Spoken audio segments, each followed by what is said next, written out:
Welcome to another deep dive, and today we're going to explore the life and work of a real innovator, someone who really changed the landscape of 20th century classical music. Yeah, this should be fun. Why did the composer break up with the orchestra? I don't know why. Because they had too many sharps. Oh my God. I'm Hari, And I'm Kimi. and we'll be your guides today as we unpack the incredible story of Pierre Boulez. He was born in France in 1925. And boy, did he make an impact, not just as a composer, but also as a conductor and a writer. He kind of just, became this huge, huge force in contemporary classical music. Yeah, really a dominant figure, really a provocative figure in the post-war scene. He founded a bunch of institutions, wrote tons of music, and yeah, I think it's going to be really interesting to see. I mean, we have a lot of sources that we're pulling from today, so it should be pretty comprehensive. So get ready for a deep dive into the life and times of Pierre Boulez. Yes. Born in Montbrison, France, Gasson. the son of an engineer, Léon Boulez. and his wife, Marcel. And one thing that I thought was interesting, he had 3 siblings, Oh, wow. I didn't know that. including one, also named Pierre, who died in infancy. Oh. So that must have been really difficult for the family. Yeah, I can imagine. So a little bit of a somber note to start off on, but, Hey.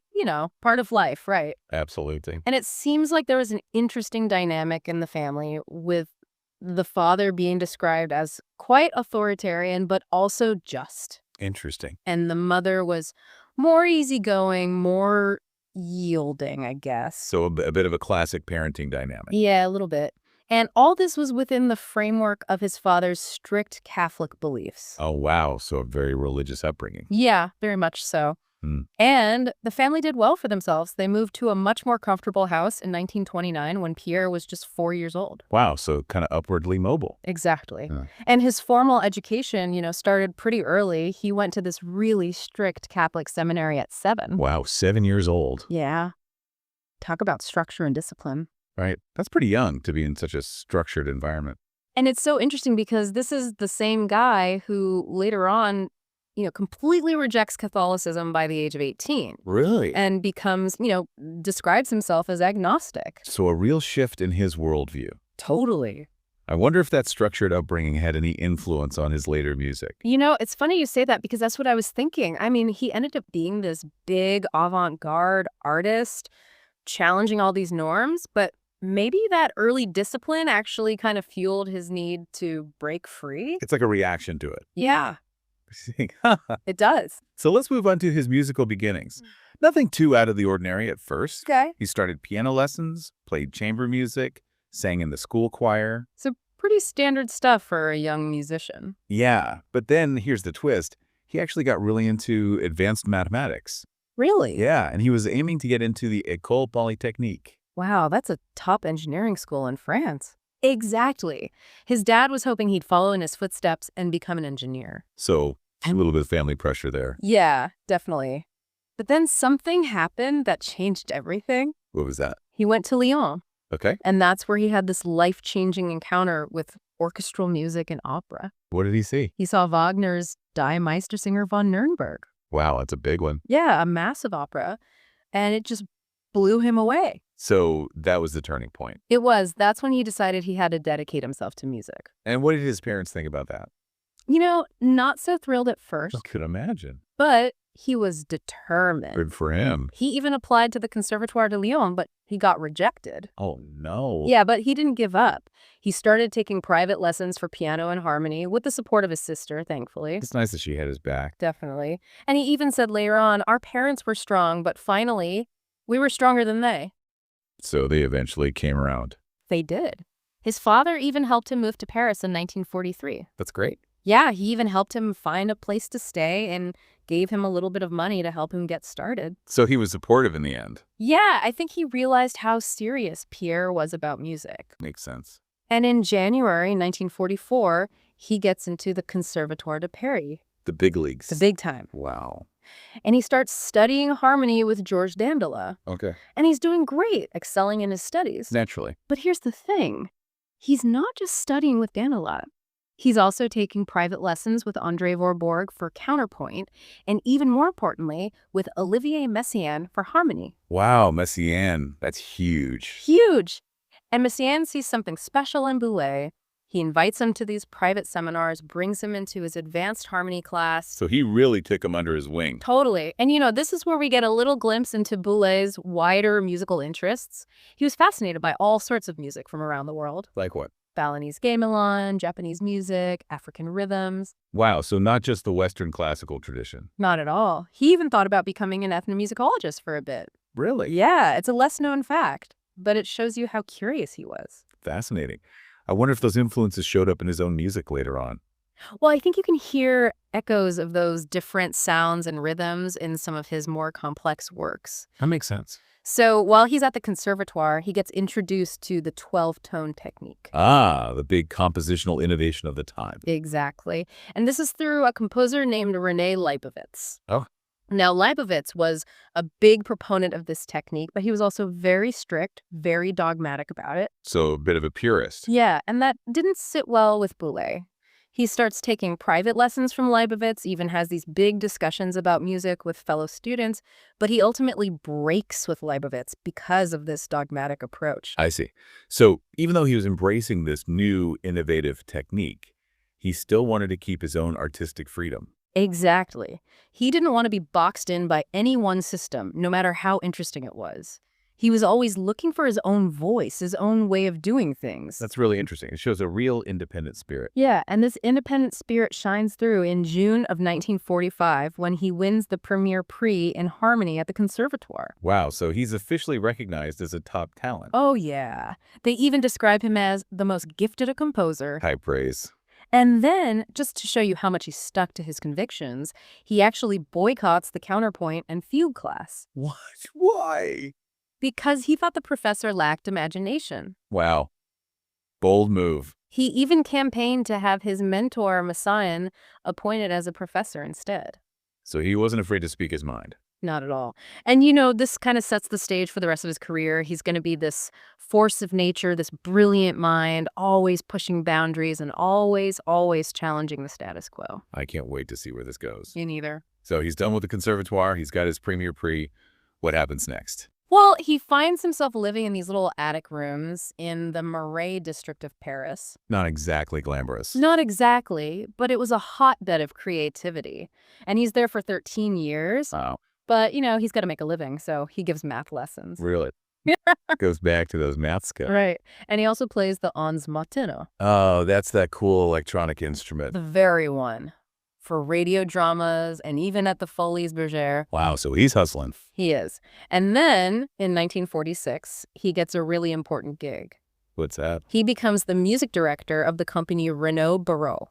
Okay. This is a theater company run by Jean-Louis Barrault and Madeleine Renaud. I've heard of them. They were pretty famous, and this job is big for Boulez. How so? Well, for one thing, it provides some much-needed financial stability. Right.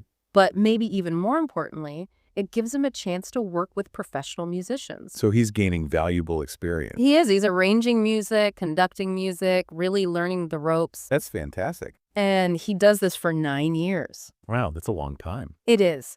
Now, here's a bit of a sad footnote. Okay.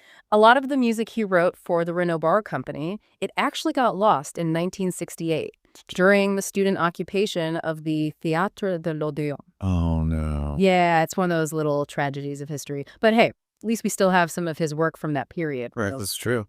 And speaking of work, from about 1947 to 1950, he's just composing like crazy. Really churning it out. He is. He's working on his early piano sonatas, cantatas, really experimenting and developing his style. And this is where things start to get interesting, right? Oh, yeah. Yeah. In 1951, he premieres this piece called Polyphony X. Okay. And let me tell you, it causes a huge scandal. A scandal? What happened? The audience, they just weren't ready for it. What was so shocking about it? Well, it's just so different, so dissonant, so radical for the time. So he was already pushing boundaries. Oh, absolutely.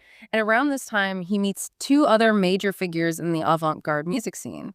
Who are they? John Cage Okay. and Karl-Heinz Stockhausen. Wow, those are big names. Big names. And they form these really important, but eventually kind of strained relationships. Strained. What happened? Well, they all had strong personalities, strong opinions, and they didn't always agree on the direction of new music. So a bit of creative friction. Yeah, but that friction, it kind of sparks this whole new movement in music. And Boulez, he's right at the center of it. Leading the charge. He is. And in 1952, he goes to the Darmstadt summer course for new music. Okay. This is like the epicenter of the avant-garde music scene in Europe. The place to be. And after this, he becomes a real leader in the post-war modernist movement. And he doesn't stop there, does he? Nope. In 1954, he founds the Domain musical. What's that? It's this concert series in Paris, and his goal is to promote new and neglected music. So not just his own music, but other composers as well. Exactly. He wants to broaden people's horizons, introduce them to sounds they've never heard before. That's pretty ambitious. It was. And you know what? It was an immediate success. Really? Oh, yeah. People loved it. And it attracted this really diverse audience. So he was really onto something. He was.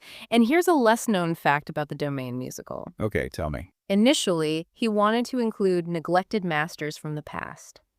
Interesting. Yeah, he wasn't just focused on the future. He also wanted to revisit and recontextualize the music of the past. So a bit of a historical bent as well. Yeah, but he ran into a problem. What was that? He couldn't find enough musicians who were experienced in playing early music. Ah, so that's why he ended up focusing more on contemporary music. Exactly. So tell me about some of his major works. What really put him on the map as a composer? Well, in 1955, he premieres this piece called Le Marteau sans maître, Okay. The Hammer Without a Master. It's a really complex work scored for alto flute, vibraphone, xylorimba, guitar, viola, and percussion. Wow, that's an unusual combination of instruments. It is. And it's based on these surrealist poems by René Char. Oh, interesting. Yeah. So he's bringing in other art forms as inspiration. He is. And this piece, it's a real turning point for him. It becomes his most well-known work, and it achieves international success. Wow, so this is his breakout moment. It is. Even Stravinsky, the big man himself, praises it. High praise indeed. And then he starts working on this huge piece called Pli Salon Pli, What does that mean? Fold by Fold. It's a 5-movement work for soprano and orchestra, Okay. and it's essentially a musical portrait of the poet Stéphane Mallarmé. So again, drawing inspiration from literature. He's very much interested in language, in poetry, and how those things can translate into music. And this piece, it really showcases his interest in dense, radical poetry. Sounds really ambitious. Oh, it is. It premiered in 1962, and it further cemented his reputation as a leading figure in avant-garde music. And his style, is it constantly evolving? Oh, yeah, constantly. He's always experimenting, always pushing the boundaries of what music can be. Can you give me an example? Sure. He develops this concept of controlled chants. Controlled chants. What's that? Well, it's kind of like a middle ground between total randomness and strict determinism. Okay, I'm intrigued. So in his scores, he'll give the performers certain choices they can make, certain sections they can play in different orders. So there's an element of improvisation. There is, but it's not totally free improvisation. It's controlled. He sets the parameters, and the performers work within those parameters. I see. So it's like a game with rules. Exactly. Yeah. And this creates this really interesting dynamic between the composer, the performer, and the audience. That's fascinating. What are some examples of pieces that use this technique? Well, his third piano sonata is a great example. Okay. And also Eclat. I'll have to check those out. Definitely. Now, in the mid-1970s, his style starts to shift again. How so? Well, he moves away from the more abstract atonal music he'd been doing. Okay. And he starts incorporating more thematic writing, more vertical harmony, even clearer forms. So a little more traditional in a way. In a way, yeah. Yeah. But it's still very much Boulez. Can you give me an example of a piece from this period? Sure. Ritual in Memoriam Bruno Maderna. Okay. It's a really beautiful, powerful piece dedicated to the conductor, Bruno Maderna, who was a close friend of Boulez. I'll have to listen to that. You should. And around this time, he also starts exploring electronic music. Oh, wow. So he's really embracing new technology. He is. He's working at IRCAM. What's that? It stands for Institut de Recherche et Coordination Acoustique Musique. That's a mouthful. It is. It's this research center in Paris that he founded. Okay. And they're doing all sorts of cutting-edge work with electronic music and sound manipulation. Sounds fascinating. It is. And this leads to some really groundbreaking pieces. Like what?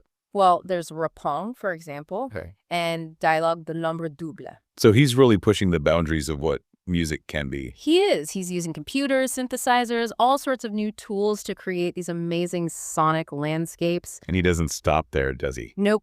Later on, he actually starts moving away from electronics. Yeah, but he's still trying to create those same kinds of effects, those same sonic textures, So how does he do that? through really clever use of instrumentation and timbre. Interesting. Yeah, he's placing instruments in very specific ways, exploring all the different colors and sounds they can produce. So he's still being innovative, just in a different way. Exactly. And one thing that's really interesting about Boulez is that he's constantly revising his earlier works. Really? Yeah, he's never satisfied. He's always tweaking things, refining things. So he's a bit of a perfectionist. I think that's a fair assessment. He has this obsessional concern for perfection, as some people have described it. It's not just his compositions. He's also making a name for himself as a conductor, right? Oh, yeah. He gets his first orchestral conducting gig in 1956. Okay. But then in 1959, he gets a huge break. He has to replace Hans Rosbaud at the last minute. Rosbaud, the famous German conductor. The very one. And Boulez, he steps in and just nails it. So he's a natural. He is. And after that, it's off to the races. He starts getting invitations to conduct all these major orchestras. The Berlin Philharmonic, the New York Philharmonic. All of them. He becomes this sought-after conductor, and he's not just conducting the classics, he's also championing new music. So he's using his platform to promote the music he believes in. Exactly. He's not afraid to program challenging avant-garde works, and he even starts conducting opera. Really? Yeah. His first opera is Berg's Wozzeck. Okay. It's in Paris in 1963. And how does he do? Amazingly well. He gets rave reviews. And is he directing the opera as well? Nope, it's directed by Jean-Louis Barrault, the guy he worked with back at the Renault Barrault company. Oh, right. So they're collaborating again. They are. And Boulez, he gets this incredible amount of rehearsal time, which is rare in opera. I bet the orchestra love that. Oh, yeah. They were able to really dig into the score, work out all the intricacies of Berg's music. And after that, he goes on to conduct even more opera. Yeah. Oh, yeah. He even conducts Wagner's Parsifal at the Bayreuth Festival. Wow, the Bayreuth Festival. That's huge. Huge. And he conducts it for 4 seasons, from 1966 to 1970. So he's really making a name for himself in the opera world. He is. But his most famous, and maybe most controversial conducting gig is with the New York Philharmonic. Oh, yeah, I've heard about this. He becomes their music director in 1971. Okay. And he stays there until 1977. A good run. It is, but it's not without its challenges. What do you mean? Well, he comes in with this really ambitious plan. He wants to introduce more 20th century works to the repertoire. So he's trying to shake things up. He is. And not everyone is happy about it. I can imagine. Some critics, some audience members, they just weren't ready for such radical change. So he faced some resistance. He did. But he also had his supporters, people who were excited by his vision, his energy. So it was a mixed bag. Yeah, you could say that. But it was definitely a defining period in his career. And what about his conducting style? Yeah. How was he on the podium? Well, he was known for being incredibly precise, incredibly demanding. So not an easy conductor to work with. Probably not. But he got results. He really brought out the best in the orchestras he conducted. And he didn't just conduct major orchestras. He also created these more informal new music venues, right? Yeah, like the Rug concerts in New York. Rug concerts. What are those? They were these concerts held in his apartment. He'd roll up the rugs, invite people over, and they'd listen to new music. That's so cool. It was. And he also did concerts at the Roundhouse in London. Okay. So he was really trying to make new music more accessible, more approachable. I like that. Yeah, he wanted to break down the barriers between the audience and the performers. And he go back to opera, right? He does. Yeah. He even conducts this incredibly controversial production of Wagner's Der Ring des Nibelungen at the Bayreuth Festival in 1976. The Ring Cycle. The whole thing. It's a massive undertaking. I can imagine. And it's directed by Patrice Schroe. Okay. And their production, it's like nothing anyone has ever seen before. How so? Well, it's set in the industrial age. Really? Yeah, with factories, smokestacks, the whole 9 yards. Wow, that's a bold reimagining of Wagner. It was. And it caused a huge uproar. I bet. People were booing, walking out, even throwing things. Not everyone was a fan. Nope. But you know what? Despite all the controversy, it ended up being a huge success. Really? Oh, yeah. It became one of the most iconic productions of the Ring Cycle ever. That's amazing. It is. And it just goes to show you, Boulez, he was never afraid to take risks to push the envelope. And he directs an opera himself. He does. In 1979, he directs the world premiere of the 3-act version of Berg's Lulu. Wow. So he's really a multi-talented artist. He is.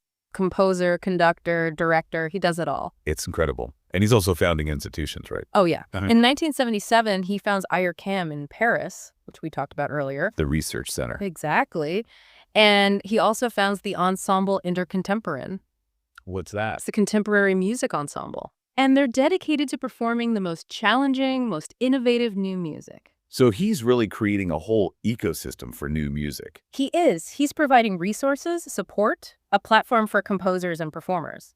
That's pretty amazing. It is. And he doesn't stop there. He also holds the chair at the Collège de France. Wow, so he's a scholar as well. He is. And he co-founds the Cité de la Musique in Paris. Okay. And then in 2004, he co-founds the Lucerne Festival Academy in Switzerland. So he's really a builder. He is. He's creating these institutions that are going to nurture and promote new music for generations to come. It's a remarkable legacy. It really is. And throughout all of this, he's still composing.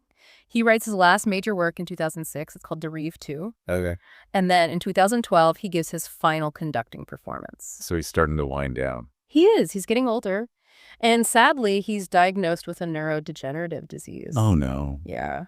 But he doesn't let that stop him. Yeah. He oversees the release of his complete works in 2013. Wow, so he's making sure his legacy is secure. He is. And he even makes one last public appearance in 2013. What does he do? He gives a talk about Stravinsky. So he's still thinking about music, still sharing his ideas right up until the end. Absolutely. And then in 2016, he passes away in Baden-Baden, Germany. I'm so sorry to hear that. Yeah, it was a big loss for the music world. But his music, his ideas, they live on, right? Absolutely. And his legacy, it's immense. I mean, he wasn't just a composer. He was a conductor, a writer, an institution builder. He really shaped the course of contemporary classical music. Yeah, he wasn't afraid to challenge conventions, to push boundaries, and he inspired so many other musicians to do the same. It's funny, his New Yorker obituary described him as affable, implacable, unknowable. That's quite the combination. It is, but I think it captures something about his personality.